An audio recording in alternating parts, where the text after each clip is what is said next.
Schneider is joining me today. He's the CEO of WOW Windowboxes. And what I love about WOW is they quite literally bring beauty to everybody's home. I'm so glad you're here. Thanks for having me. I'm excited. Yeah, you and I go way back.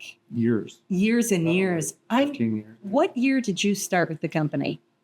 2009. My mom she started the company, and she started in 2009, and I joined a couple months later. Like, it wasn't very much longer. So I feel like that's when we met. Yeah, probably. And I have been delighted to have WOW Windowboxes at my home ever since then. And I laugh because the name of the company came from people looking at people's window boxes and going, "Oh, wow." Right. My mom would always tell people that it was mom upside down, but it literally. Oh, that's funny. Yeah, I know. I like our story better. Right. But, so I said to you, I really want this podcast to be about more than just what people do, but what makes them who they are and who you are. And so I want you to just tell me a little bit about you. What were you like as a kid? Well, so I wasn't the athletic kid. I was probably like the nerdy, arty kid.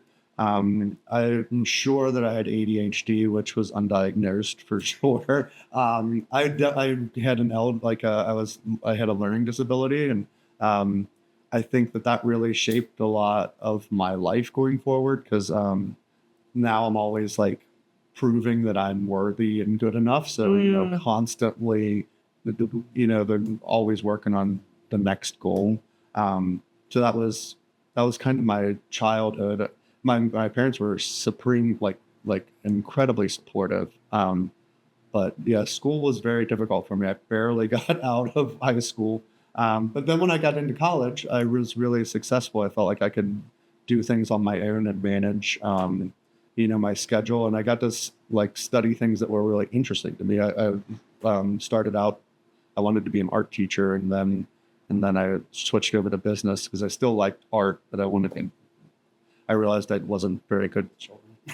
You know what is so interesting to me is that you said a mouthful. I think a lot of kids with ADD or ADHD are really bright, and nobody's giving them enough to hold their attention. And yet when you got out and studied what interested you and you were in charge of your schedule, you changed. I think that's such a beautiful story, and hopeful to other kids who are in school and struggling to get through. Yeah, because I never felt, dumb. I just didn't. I never, got along with the curriculum, or it wasn't interesting. Very difficult to me. But I was really, in art and oddly sciences and things like that. I was really good at it, and I really enjoyed it. But English. When you said you weren't an athlete, that you were an artsy kid, I bet you there was not one high school, junior high, elementary school coach that wasn't looking at you going, "Come on, Bret, I want you on my." You're a bit of a strapping lad. And it's so funny. There was our high school coach for football actually lived we lived in a subdivision, so he kind of lived in the house behind us ish. And he would stop whenever he would see me outside. He would stop and be like, "Have you decided to play football?" I did try for 2 weeks, and I was always the slower kid, so I would have to run, and then when I didn't come in last, or when I'd come in last, then I'd have to run again, and I was like, "This is stupid." It's impossible. So. Yeah. I love that. I do. Well, you have a brother who's an athlete. Now he isn't. So each one of us are completely opposite. I always say my sister is the incredibly intelligent one. She's got her doctorate, and she engineers viruses or something. I don't actually know what she is, but it's something in that realm. And then my brother is the athlete. He was a professional swimmer. He won the NCAA championship for UC. So we're all very different. Yeah. But we all get along. Yeah. I love it. Well, of course, all raised by your mom, Sue, who started the company. So way back when she was planting window boxes, was that always a flair she had? When did it go from idea to business? She always, I can remember her always, redecorating the house and changing things. We'd come in and, the, couch would be in a different position or whatever. She kind of jumped in with both feet on the window box part. I remember her always having, irises and things like that in the yard. But the window boxes was definitely like she started planting them as a means to buy window boxes for her home. And then I think she immediately understood that there was something there. The thing that for anyone who doesn't know the full story of WOW Windowboxes, they're self-irrigating. And I remember when I learned that's what you had me at, self-irrigating, right. Because I would plant these window boxes in planters and then go away for a weekend in the summer and it's dead. Yeah. Or I would put little plants in because that's what was at the greenhouse. And I'd be waiting and waiting and waiting for these little plants. And you guys put big. I mean, your window box is ready to go. And they've evolved, haven't they? I mean, I see you training your team. How much of all of that did your mom instill when you first started? Or was this something you kind of brought up together? I guess it's probably a combination of both. So she always wanted it to look immediately full. And she wanted it to be, wow. That was kind of her always thing, was she wants it to be wow when people walk up to it. Over the years, though, we've kind of tweaked our recipes, and now that we're big enough, I mean, we go through about 25,000 hanging baskets in the summer. We grow all of our stuff in a big basket, and we grow our own proprietary combinations. So we're going to, Ball Seed Company, our proven winners or whatever. We're looking at all their flowers and then kind of put all of that into a mix. We trial it here, make sure it's great, and then kind of roll it out. But so it's kind of a combination of those. They really are amazing. And then you train your team how to plant them and how to make them look and all of that. So what did working with your mom teach you about business? Well, I mean, she was never shy about anything. So that was all. I would always almost cringe sometimes because she would be like, "You should rip that bush out. It's ugly." And I'd be like, to people at their house? Yeah.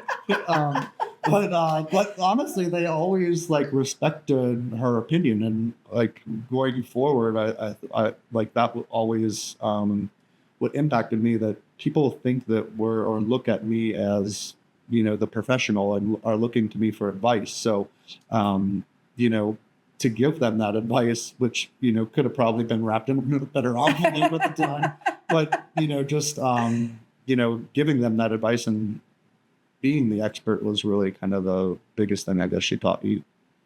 Well, so then you decided to join the company, and now you are CEO. That's right. It still feels weird. Also, a lot of imposter syndrome, because you got to remember, this started out of my mom's garage. So, to now in 16 years now have 13 locations across the country is kind of crazy. And then it continues to grow. So I feel like I haven't grown to fit the role yet, or at least I'm trying to, Well, I actually reached out to your darling husband, Sean.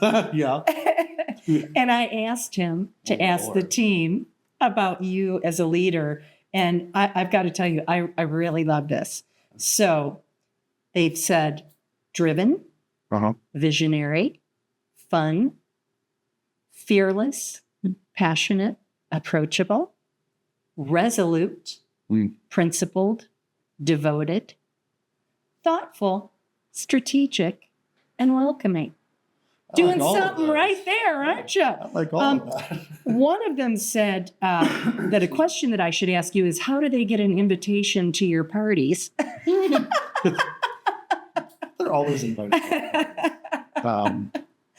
That's another thing that Mom taught me was, I think, the last work that you said, welcoming, that really resonated with me. Because she always, I mean, we can't do it now because we're of the size, but we would come back and she would have vodka tonics for the team, and she would always just treat everybody like they were a part of the family, and really tried to include everybody. And I think sometimes for better or worse, I still do that. And but it's such a great team atmosphere that she kind of cultivated. And so, cultivated what you did there. Well, I've got to tell you, I sense that. And I mean, now I've got over a decade of experience using your company. And I feel that when they come, you can tell there's a team dynamic. You can tell that everybody's being respectful and kind. And I always feel like everyone's so sweet to me. I just almost want to squeeze them. But, I mean, literally, I love everybody. Well, here's what Sean said about you, which I really like. He said, you are unapologetically determined to succeed. And that is CEO behavior if I've ever heard it. So, come on, you have rocked right into that role. Yeah. And it must be a little bit like what you were saying about when you were in school versus college and on your own is now you're large and in charge, you're going in the direction that interests you. This franchising thing, let's talk about that for a minute. Right. That's amazing. It's something that I wanted to do for a long time. So actually being able to do it is pretty incredible. It's definitely changed, I would say, the way that we do business. I mean, it's changed my everyday life. I travel a lot more. I'm not as involved with WOW Cincinnati as much as I'd like to. I still go out in the morning and help the guys load the trucks because it makes me happy to do that. But increasingly, my time is less and less able to be used there. So. But it's definitely a cool thing. And I'm extremely proud of it. To go out and I remember the first time we went to Des Moines was our first franchise, and to see a WOW truck in Des Moines was kind of crazy. You have to almost pinch yourself. How did your mom feel about this development? So she loves it. She's very proud of us, but I feel like sometimes she has FOMO. But at the same time, she wanted to retire with the grandkids and kind of do that kind of stuff. I think the grandkids are getting old enough now where last week she just went down to Birmingham, Alabama to help them run a home and garden show. And she loved that. I think she loved all the attention and, literally people were taking pictures of her. I was like, this is my mom. It's so weird. But she's all in, so. I love that so much. It's such a good concept. It is such a good concept. Well, your team had another question for you. How has your vision of WOW changed over the last 17 years? So when Mom and I started, we kind of thought it was like a hobby. I don't think there was a lot of commitment there on either one of our sides because we were both we can just go get another job. Who cares? But it was, if this doesn't work, then it's not the end of the world. I can go back to being product manager. She can go back to real estate and whatever. It wasn't until Sean pointed out that now we have employees and people depend on us. And that kind of changed, I would say, the gravity of the company from being something that was just fun for my mom and I to play around with and see what we could do to being something where, well, now I have actually responsibility and I have to, be somebody that can provide or somebody that absolutely helps. And I mean, Trevin, 10-year anniversary. 10 years, which is insane. I mean, but think about that. So he's made a career of working with you, and that's it. That's a responsibility. That's one of the heavy parts of leadership, but also the most rewarding at the same time. Yeah. I think it's amazing. Well, so tell me, where are all the franchises right now? Sure. Let's see if I can do this right. Phoenix, Golden, Colorado, Detroit, Chicago, Des Moines, Cleveland, Harrisburg, Charlotte, Nashville, Birmingham. That's crazy. Yeah. I mean, that's so cool. There's a few in Florida, Jacksonville, St. Augustine, and Orlando. So cool. I mean, I'm so happy for you guys. Yeah, it's insane. Thank you. One of the other questions from your team was, if you were not running a window box company, what other type of passions would you have? That's a good question. I really, really liked being a product manager. Back before this, I was a product manager for Gift and Garden and for a tool company. I really liked the kind of trend of home and garden. It was so fun to get out to market and, release our lines. We sold a lot to Hallmark and things like that. So I'd have to create forced product lines, Percy's, and it was fast paced and it was, enjoying all the trends. And I really enjoyed that. The other thing I could see doing is being an attorney, which I think is so vastly different. But I enjoy the research and the nitpickiness or how intricate or how using one word vastly changes the whole contract. And so I've now with franchising and stuff, I've had to deal a lot with contracts, and I just find it fascinating. I love that. I mean, you're getting a bit of a crash course. Yeah, for sure. Yeah. Boy, for product manager, couldn't you develop I always give Bret advice, and he so sweetly listens. Remember my year put big spiders on buildings? You're like, thanks, Amy. That's a great idea, Nat. That was a great idea. I just didn't know where I was going to get big spiders. But, couldn't you create a line of window boxes that are sold without your stuff in it? I mean, I don't know. I always thought we'd have like a DIY line. But we've never done it yet. But we actually have the rights to this Window Box Warehouse website. And I kind of always thought that once we started franchising and maybe had distribution centers like that were making window boxes, that there might also be like a side that just sells just the window boxes for the DIY market. But that's awesome. I bet that comes. Yeah, we'll see. So Sean has a question for you. Okay. And that is, what accomplishment over the life of this company are you most proud of? Without a doubt, the team, hands down. There's as you've said, they're just so passionate. They all care. I think probably because, Sean and I, being married, we've always been, I would say, we were doing DEI before it was a thing and before it turned into a bad word, I guess, and that's just always been the way it is. And even when I interview people now, I tell them our company is very, inclusive. And if you don't believe in this isn't the company for you.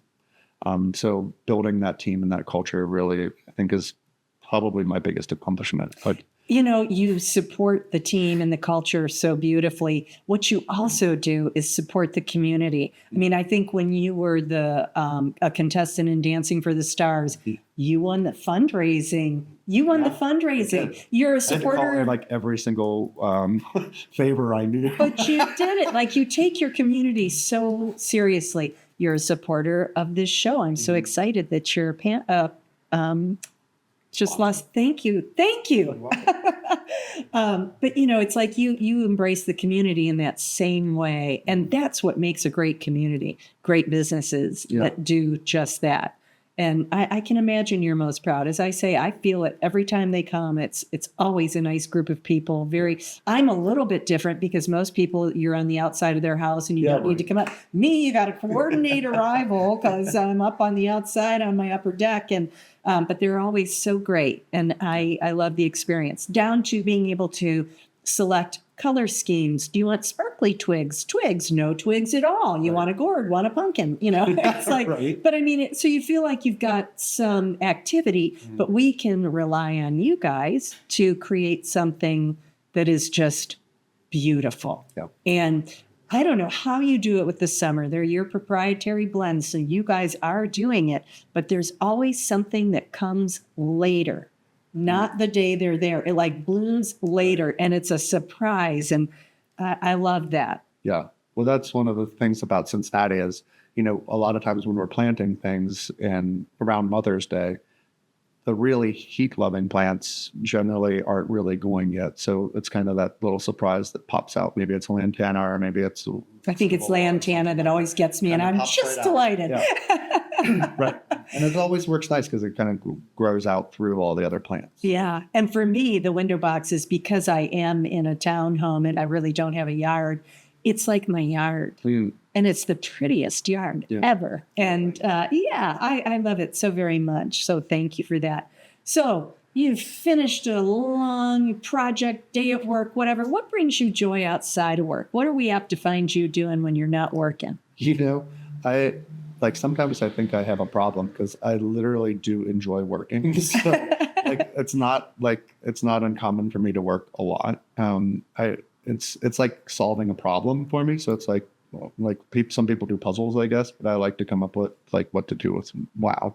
But other than that, I mean, we have some parties, which a couple of signature parties, your Halloween right, and your derby party, which have grown into almost kind of I wouldn't say a headache, but they've grown into like a thing, like where we have like it becomes this Like you almost need a big venue. yes, yeah. So and just getting the house ready is can be an undertaking, but I like well, of course we both live in Newport, so I love walking with dogs. I think I have a very difficult time ever imagining leaving Newport because we walk over the bridge and walk along the river, and that's kind of my time to kind of decompress. So I love that. We get into like the little corner bar. We love to go to Broadway shows. We love the FC soccer team here. So yeah, There's a lot to do in our town. It's a there great really town. is. I mean, I think Cincinnati is really underrated, honestly. I do too. Traveling all over, this place has everything.